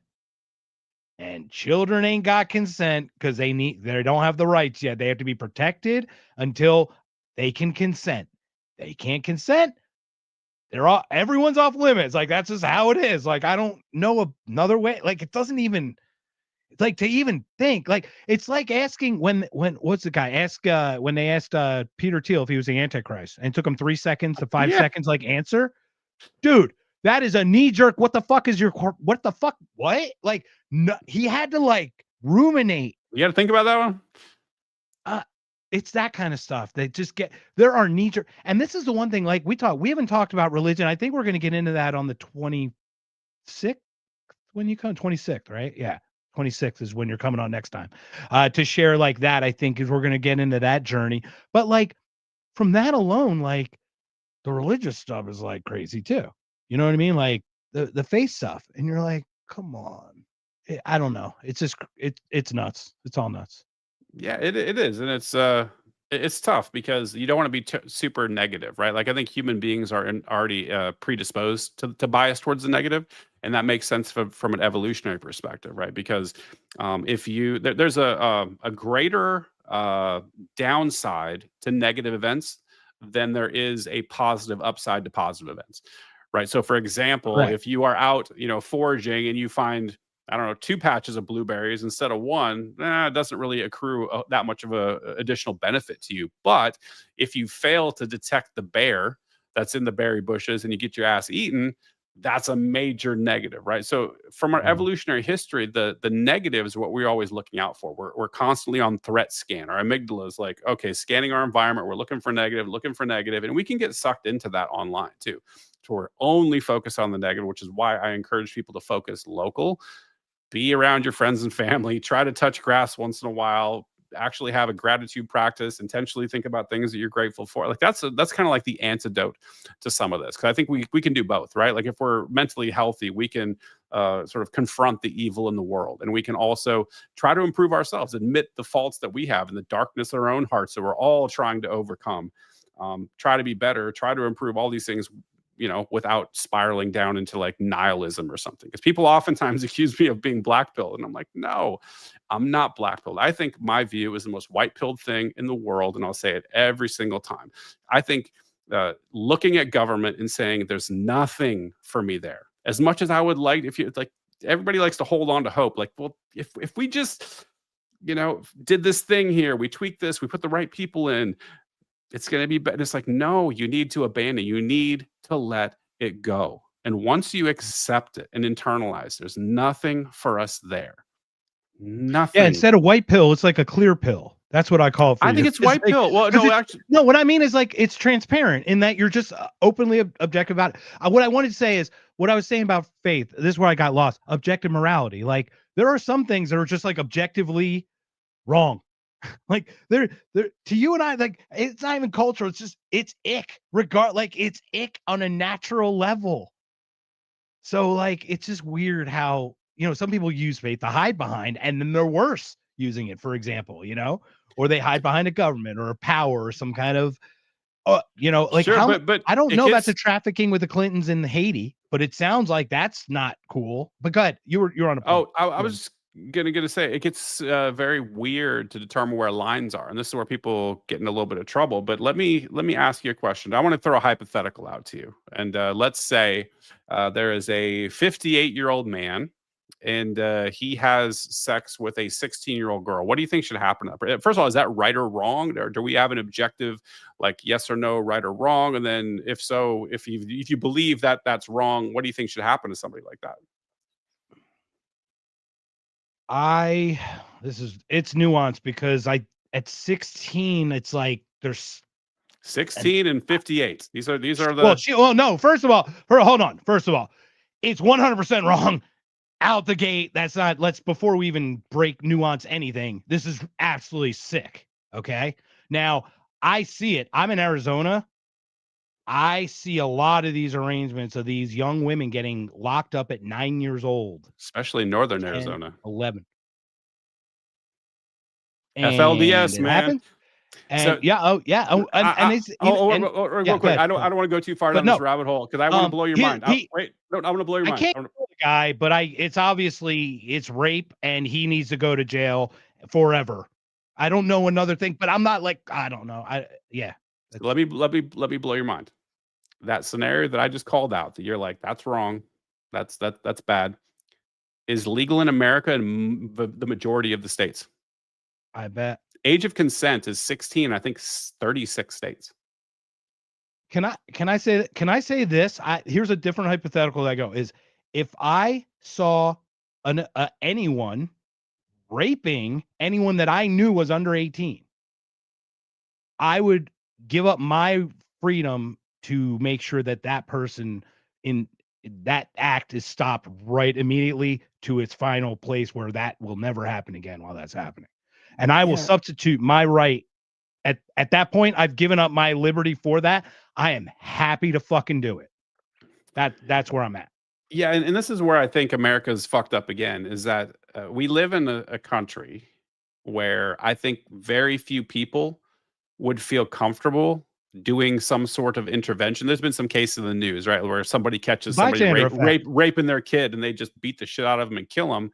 And they end up getting charged, right? And so I don't think most people would feel comfortable with a jury of their peers in this country judging them, that they would let you off the hook if you admit, yeah, I caught him, I murdered, or I chased him down, or whatever it is, where I think the founders sort of intended jury nullification to be a thing. That like you come in, you look at this dude, and you be like, yeah, motherfucker, I would have done the same thing in your shoes. Go on your way. I think back in the day, when we had a little bit tighter knit communities, we were more connected, and that was more common sense in play. I think most people were more comfortable that if you did something like that, the jury of your peers would let you off. Now I was like, wait, you're gonna get 12 idiots that I see at Walmart and they're gonna judge my life and death. Like, I think that this has an inhibitory function. People don't feel as confident doing something like that. I mean, a lot of people will. The good people in this world will potentially step in and do something. Even though like consequences be damned. I think that's the right call, but I really don't like the way society's trending where we don't have support for people that, just completely unalive pedophiles and things like that. That's just my take. Yeah. No, I totally get that. I mean, you're talking like a vigilante kind of justice kind of thing, in a way? Not necessarily. But you're just talking about like how we would get convicted. And that's the thing is like, the point is, I know that I would give up my liberty, that I could be convicted of murder for protecting that child at that time. I would go in kind of knowing that, I guess. And that's where you have the Daniel Penny thing, right? So, hey, you've been in Vegas, right? Bunch of times, yeah. Okay, so you're familiar with Mon Ami Gabi and Alexa, the two like restaurant places that are right there by Paris. Okay, so I was sitting at the Alexa place on the side there, and some dude, high stone, whatever he was walking around, pushes over a trash can. I'm with my mom, and I'm like, this dude's gonna be a problem, and I'm like ready to jump the gate, right? He grabs a 70-year-old and pushes him into fucking in the street, God. into the strip. You know where that strip guy Oh, yeah. fell, hit like almost hit his head. He's like literally right there. I jumped the fence and I ran to jump in front of him, and I went to almost grab the guy, and I'm like, shit, if the first thing went in my head is like, if he's on fentanyl or something, and I touch his skin or something, like, it's the weirdest thing is like that kept me from putting my hands on him. If I needed to, I guess it would have gotten there, but like, thank goodness he backed off. So he literally backed into the strip and just started laughing, and you're like, these people are unfucking hinged. But Get out of the cities, everybody. You never know, right? You never know, but it's one of those things. So be the change you want to see. That's Hell what yeah. And once again, William's on, and do you know William? You know Will I am? Yes, I've seen him online. Yeah, he's great. Awesome. So anyway, man, we've been doing this hour and a half. I'd like to show before we at least call, we're not going to even do Katie Miller. This is going to be a whole new rebranded thing, but we talked about where we left. Meanwhile, where we left off was Elle Reeve. Like we'd break that story. We totally break that story. No, totally. We tell everybody. Oh, totally. Okay. So everybody, once again, this is how we learn. Okay. How long did people know about Epstein? Yeah, it just came out of nowhere. Oh, yeah. No. Listen to this thing. This is real. This has been vetted. You've seen it, Brent. I'm going to share it with the crowd, and I'll love to get your thoughts after this. All right. Thanks. Hold on one second. And here we go. I've had the story for 3 years. I've had this interview with Virginia Roberts. We would not put it on the air. First of all, I was told, who's Jeffrey Epstein? No one knows who that is. This is a stupid story. Then the palace found out that we had her whole allegations about Prince Andrew and threatened us a million different ways. We were so afraid we wouldn't be able to interview Kate and Will that also quashed the story. And then Alan Dershowitz was also implicated in it because of the planes. She told me everything. She had pictures. She had everything. She was in hiding for 12 years. We convinced her to come out. We convinced her to talk to us. It was unbelievable what we had. Clinton, we had everything. I tried for 3 years to get it on, to no avail, and now it's all coming out, and it's like these new revelations, and I freaking had all of it. I'm so pissed right now. Like every day I get more and more pissed because I'm just like, oh my God, what we had was unreal. Other women backing it up. Hey, yep. Brad Edwards, the attorney, 3 years ago, saying there will come a day when we will realize Jeffrey Epstein was the most prolific pedophile this country has ever known. I had it all 3 years ago. Gross. Need a hot shower after that. There you go, Elle Reeve. You're going to get that story on that text if they're real. Blockbuster, right? You're going to break that story, Elle Reeve? You're going to break it? Please. Think about this for a second. Think about this. I mean, it just really struck me again as she was speaking, not necessarily from her perspective, but obviously she's talking about the network that she worked for and the conversations that they're having. It's like, oh, hey, we have evidence, strong evidence of this gigantic child sex trafficking ring, underage girls, the princes implicated, and we're worried about access to Will and Kate. Imagine being a human being. This is where I kind of get pissed at Tim Burchett for that bullshit. It's the same thing where you're looking at, well, yeah, there's a ton, just trail of bodies in the wake and just destroyed lives. And I'm talking probably generational destruction. These people, if they have children, they're going to be fucked up. It just passes down. Like it's hard to understand the blast radius of all this and just absolutely wrecked lives. And you're fucking worried about your access to some prince and princess who mean nothing, who don't do anything. You're a figurehead over in some other country, some other fucking country, and you're willing to look the other way, to just bury the story, run cover for pedophiles because you're worried that this celebrity that you want to have in your network, you're not going to get access to anymore. It's such a gross proposition, man. I can't even believe it. Well, it works two ways. They suppress facts, so they keep you from getting enraged, and they distract you with bullshit like Kate and William. Like, Yep. it's like a double fucking whammy. It's like kick us in the balls twice, right? Yeah, you can't hate the media enough. I think Michael Malice says that right. It's like literally impossible to hate the mainstream media enough. And also now turning into social media. I think the social media is exhibiting the exact same fucking signs as the mainstream media. It's just that that became. Oh, go ahead. No, I wanted to give a shout out to Clint. He posted something earlier today. He had a interview or something or a podcast with a high politician, and he said he was being fed questions. He said, "Fuck that shit. I'm not going to do it." And I 100%, I stand with Clint. Brent, no, I'm just kidding. I agree with him. Trolling me. I'm totally fucking poking the bear, man. Tonight you're hot, so I don't want to get in trouble with you. No, but seriously, I thought that was really impressive. And like I said, I had one today where they're like, "Do you have questions ahead of time?" I go, "No questions. There will be no question. You're not going to give me questions. I'm not doing. We're just going to have a conversation. It's going to go where it goes." And I really admire that. So I give there's some good ones. There's some good ones, but I will say this: I see a cancer forming on social media. I think everyone sees it too. They're like Gunther Engelmans of the world, the Benny Johnsons, where your entire job is to just carry water for the administration or for Patriot. That piece of shit. Who the fuck is that guy? It's Barbie, whatever. Oh, Insurrection Barbie. Yeah. So there's basically this sort of analog to the old media, the old mainstream media has emerged in social media. And one of the things that's frustrating about it is it becomes difficult to suss out who's sincere, who's a real voice, who's actually putting forward their ideas and advocating for the principles, and who's taking a $7,000 check. Like that becomes, I mean, sometimes it's super easy to identify. But sometimes it gets squishy and it becomes very difficult to figure it out. And it's not just a $7,000 check. I mean, we know that multiple groups are pushing multiple levers here and there, and whatnot, for sure. right? Like bots, these people come from nowhere. Yeah, exactly, and that's cool. Look, I'm blessed that we're having a conversation about these things that are just refreshing and different, because most people don't talk about this stuff. So thanks for sharing your time with me. Yeah, no worries, man. You're my homie. What else? Yeah, I don't know if I got much more, dude. Like that whole Tim thing is exhausting me. I keep going back to that. I see his smug face. And if you watch his other stuff too, what bothers me about Tim is he has a shtick where he's, "Oh shucks, I'm this like."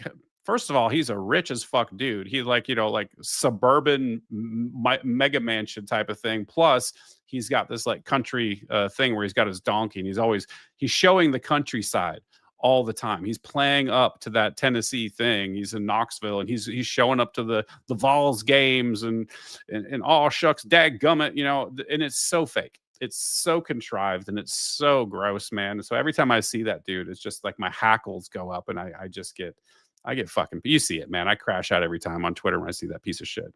I hope that his career is ended someday soon. So I used to play a lot of poker back in the day, and to your point, not only is it pattern recognition, but there's like tells.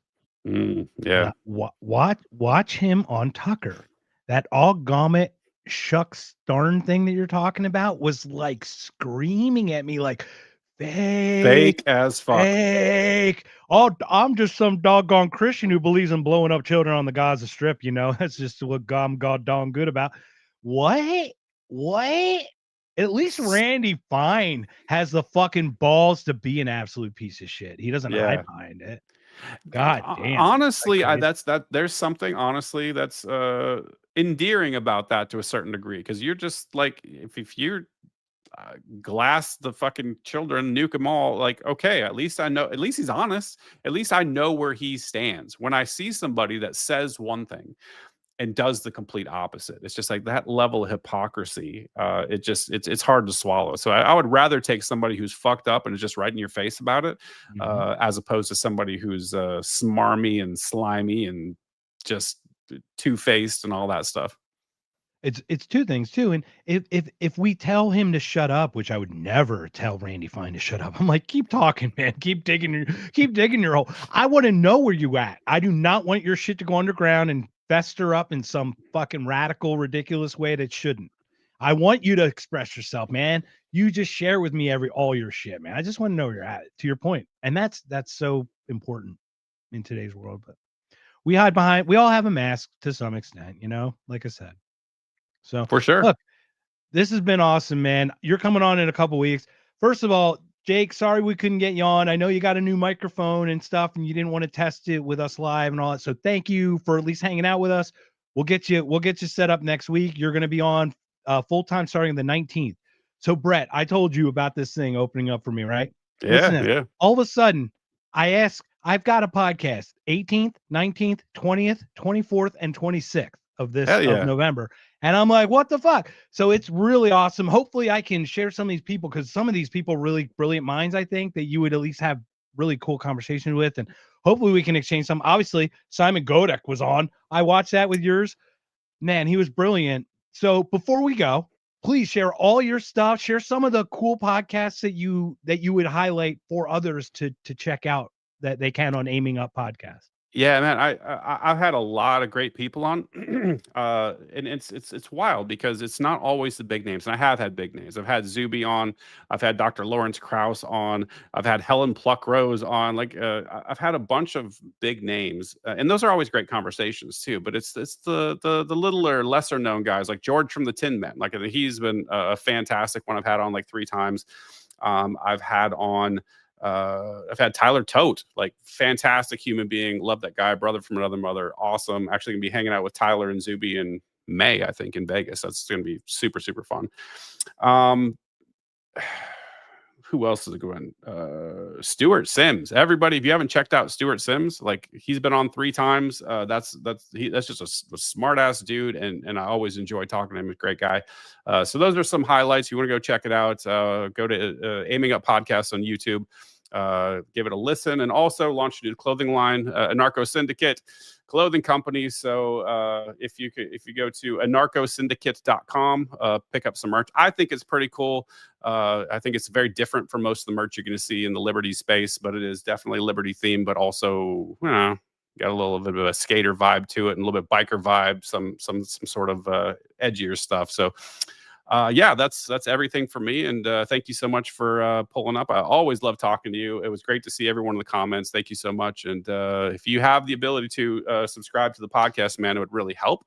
I think, you and I talked about this off the lines. Like I do these shows, like I said, I had Simon Godek on last week, and I'm getting like 54 plays, right? Like I've got less than 500 subscribers, and I don't think that I deserve subscribers or anything. But it feels to me like the level of conversation we have and the amount of effort that we put in trying to put out good quality content, it's not reflecting in the views that we're getting. And I think that we have something important to say. The guests I have are awesome, and it's a great conversation. And I would just love to see more people, take a listen. So if you could help the channel out, just even subscribe if you don't listen, that would certainly help out a lot. Trying to make this my permanent gig and get out of the big tech overlord space. I really don't like working here. So help me out.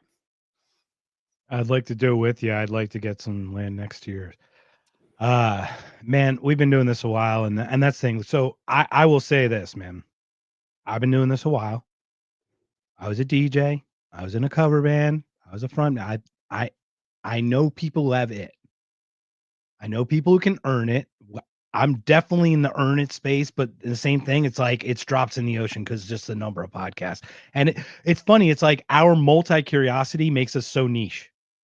Because no one's this curious, like no one's expansively curious. Because like we will talk to anyone literally about anything that's of interest in some way.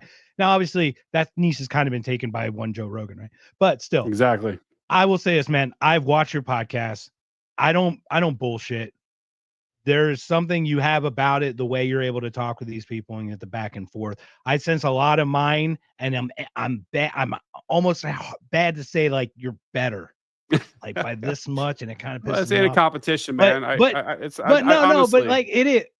it's not a competition. It's only to hone ourselves. Like I said, I talk about envy. I never use envy in a negative light. I use envy as like, what do I need to do for me to make it better? That's like how I see. That's how I use like envy to fuel in a positive way. So I will always try to do it in some positive way. But if you can check out, it's Aiming Up Podcast.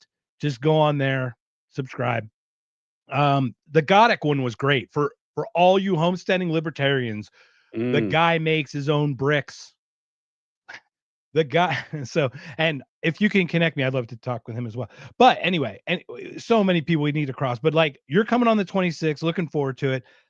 Any other ats? You're at B Gets Better. Is that correct? That's on Twitter. Then Anarcho S as in Sam, CC, Charlie. Anarcho Syndicate Clothing Company. That's on Twitter.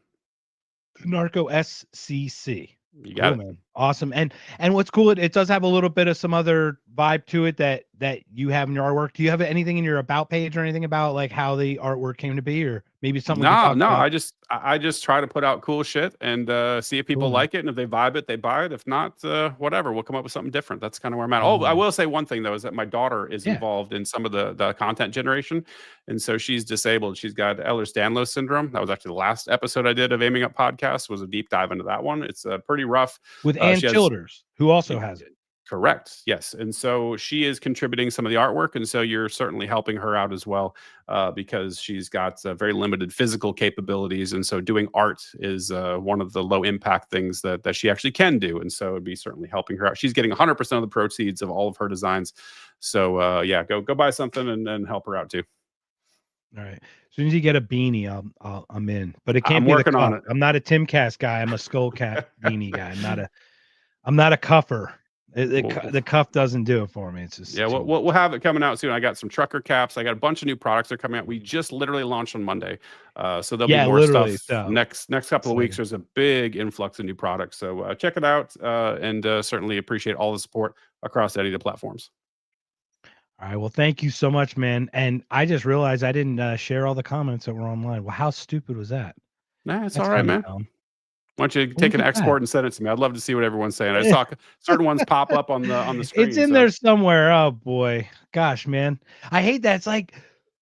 It's like you screw up the little thing on one thing, and it's like, oh, yeah, it's such a good one. But no, it's a good one. It's been great. So everybody, I wasn't ignoring you. I just did not see the comments. No, it's all good. I pulled up pretty much all the comments, but no one saw each other's. That's usually what generates inner comment. And it would have covered your pretty face, Brent. We couldn't have had that either. So and nothing pretty about this face, man. I got a voice for radio or a face for radio. That's it. I got a voice for podcasting or a face for podcasting, right? All right, Brent, man. Thank you again, everyone. This has been another If by Whiskey, and then so what do we got? The next one is the 18th, and it's with a guy from, I'm just going to say it, but Turning Point USA. Oh, really weird. Stay tuned. I got to talk to you offline about that real quick before we go. But thank you so much, everybody. It's been another If by Whiskey. Brent, thank you, sir. We'll talk soon, and stick around. We'll get you talking here. Have a. It's been too long since I've cared. I keep the pain inside my head, but this reckless life of a bandit will surely take me to my grave.